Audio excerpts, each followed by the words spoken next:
Because the steering wheel, I want to do the wheel. Whatever new wheel, I want the wheel. Paint the steering column. Yeah. One time we painted the F-150, the burgundy that we matched one time. These flaps right here. You know, like you see how now that you made this shiny, these need to be kind of touched up a little bit. You know what I'm saying? To kind of make it. Thinking I'm supposed to be getting. Yeah. Like when I'm asking the dude, I'm telling him, hey man, this is my vision. When I come pick the car up, I want it to be fresh, brand new. Yeah. You know, I mean, I want that look. You know, I mean, I understand it ain't gonna be perfect.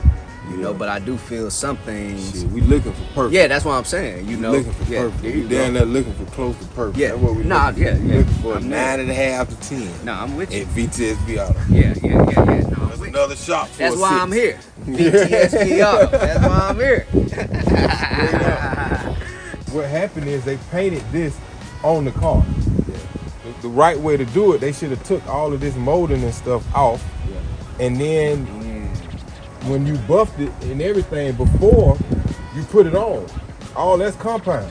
That just comes from it being on and I'm buffing and we didn't get the compound all the way out, you know. And the clear was paint. All this was probably masked up like this, and they painted it.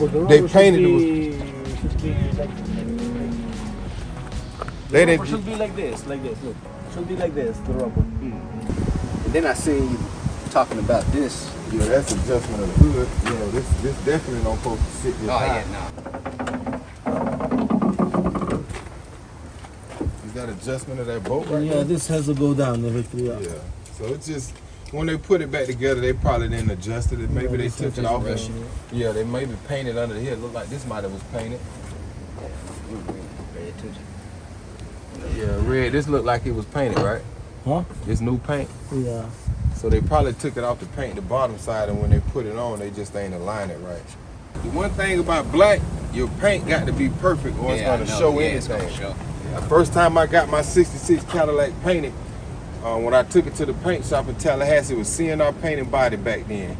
And he told me, I was like, man, I want to get my car painted black. You know, I was like, what's the price? And at the time, you know, back then, this was like 97.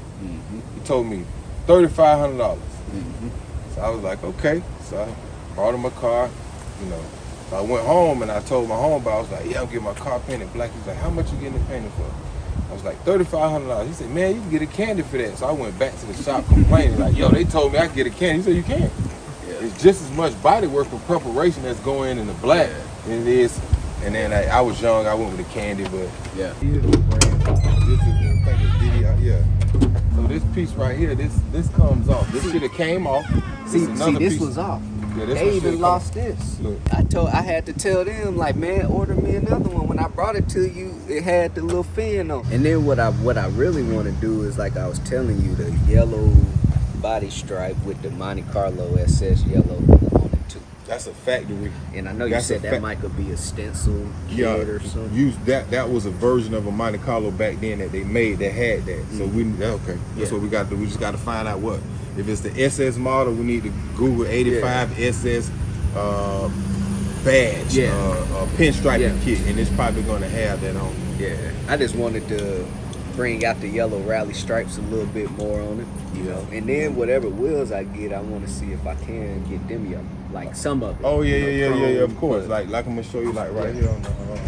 But this whole rim came chrome. And we mask it up, and then we put the same color that was on the vehicle on there. So that's some way. Now this one, being that yours is black, but you want the yellow to pull out more. Yeah. I would have. If this was your rim, I probably would just recommend doing everything that you see here. Yeah. Yellow. But in here is where I would still leave this chrome.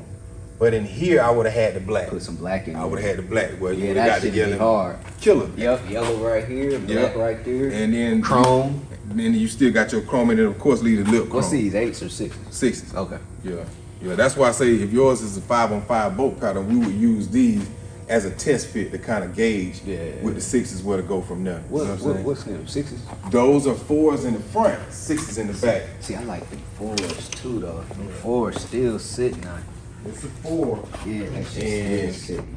The 4 it's still good too. Something like that, you know, we would just have to vote it up, see what. But even if you want to go with a 4, I think see something like this could be like what, like yours? Like Yeah. yellow, Yeah, black, yeah. and still got the chrome. Yeah. You know what I'm saying? Yeah, Like, that, so, that or like the those. ones you showed me, some of Yeah. the engine in them.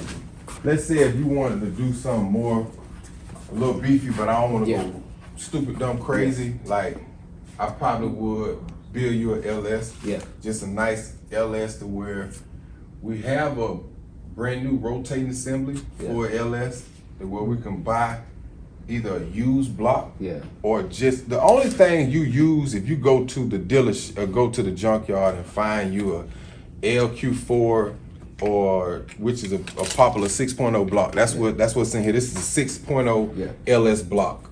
Factory crank. Everything else is new. Your oil pump, your cam, everything. So the only thing you in essence you used from this block was the block and the crank. Everything else from that up was brand new. You know what I'm saying? On your motor, the only thing, if we was to use those parts, the only thing we would use is the block. Right. Because it got a brand new crank. It got a big, this is a 3.62 inch crank. This is a 4-inch crank. Okay. So in other words, you're stroking the LS. Instead of it being a 372, it's gonna go to like a 408 if you do it 30 over. You know what I'm saying? With that crank. So now, you know, you at 550 horsepower naturally aspirated. That's what I about want. You know what I'm saying? 5 And to with that, 550. you can keep your stock rear end. Right. You probably can just maybe beef it up a little bit. Yeah. When you go to supercharged, turbocharged, you got to do everything behind it. You got to do your rear end because your rear end can't stand up to 800 horse. Now you got to spend enough. But I will build me a nice motor that's going to have that same sound as what you have, but it's going to have some of that in there too. It's going to have your little big back, you know what I'm saying? And you're not going to have... It's going to be more reliable. Yeah, you're not going to have you got fuel injection now. See, that's the thing about the LS. You got the fuel injection, it's reliable, and you can drive from here.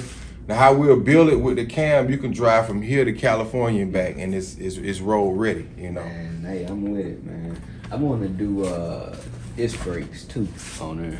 Yeah. Disc brakes and shit, like, you know what I'm saying? Yeah, little suspension work. And yeah, we got the Wilwood kits for you. And then your car, like you got a Monte Carlo, so that's a coveted vehicle. I'm pretty sure once we put our research hat on, it's gonna be kits already pre-made, boat on. Yeah. You know, that one had to be custom. They didn't make a 15-inch 6-piston kit for a 66 Cadillac, but we got companies like TCE that can take your original brake spindle and make a kit from scratch. You know what I'm saying? So when you don't have a car that's coveted, that has aftermarket companies that's already did the geometry of the work, and all you gotta do is buy it off the shelf. You are lucky in that department.